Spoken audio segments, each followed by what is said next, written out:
High-throughput satellite (HIGHTS) is a classification for communications satellites that provide at least twice, though usually by a factor of 20 or more, the total throughput of a classic FSS satellite for the same amount of allocated orbital spectrum, thus significantly reducing cost per bit.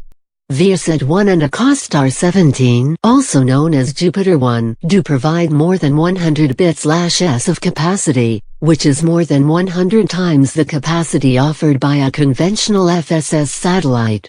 When it was launched in October 2011, Viasat-1 had more capacity, 140 bits/s, than all other commercial communications satellites over North America combined.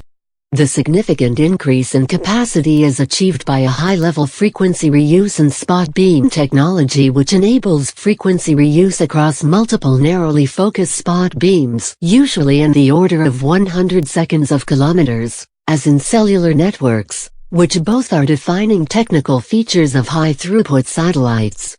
By contrast, traditional satellite technology utilizes a broad single beam, usually in the order of 1,000s of kilometers, to cover wide regions or even entire continents. In addition to a large amount of bandwidth capacity, HIGHTS are defined by the fact that they often, but not solely, target the consumer market. In the last 10 years, the majority of high-throughput satellites operated in the Ka band. However, this is not a defining criterion, and at the beginning of 2017 there was at least 10 Ku-band HIGHTS satellites projects, of which 3 were already launched and 7 were in construction.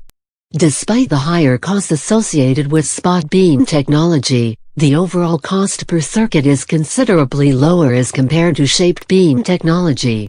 While Ku-band FSS bandwidth can cost well over $100 million per gigabit per second in space, HIGHTS like Viasat-1 can supply a gigabit of throughput in space for less than $3 million.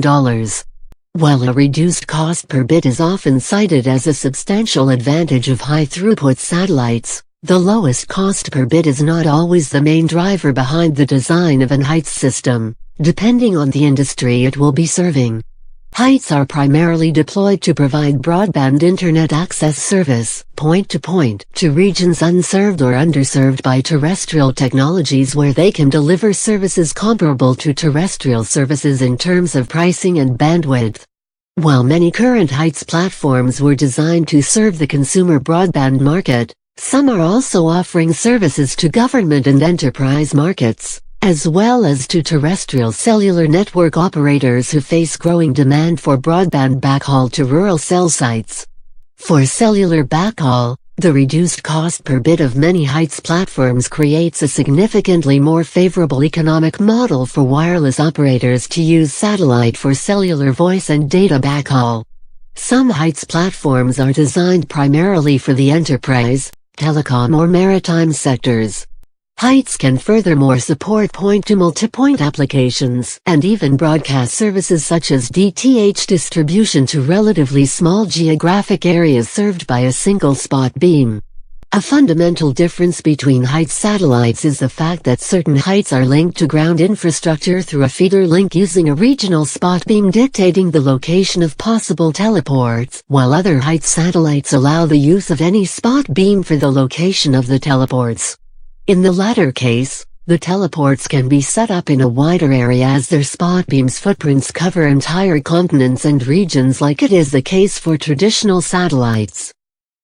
Industry analysts at Northern Sky Research believe that high-throughput satellites will supply at least 1.34 Tbps of capacity by 2020, and thus will be a driving power for the global satellite backhaul market, which is expected to triple in value, jumping from the 2012 annual revenue of about $800 million to $2.3 billion by 2021.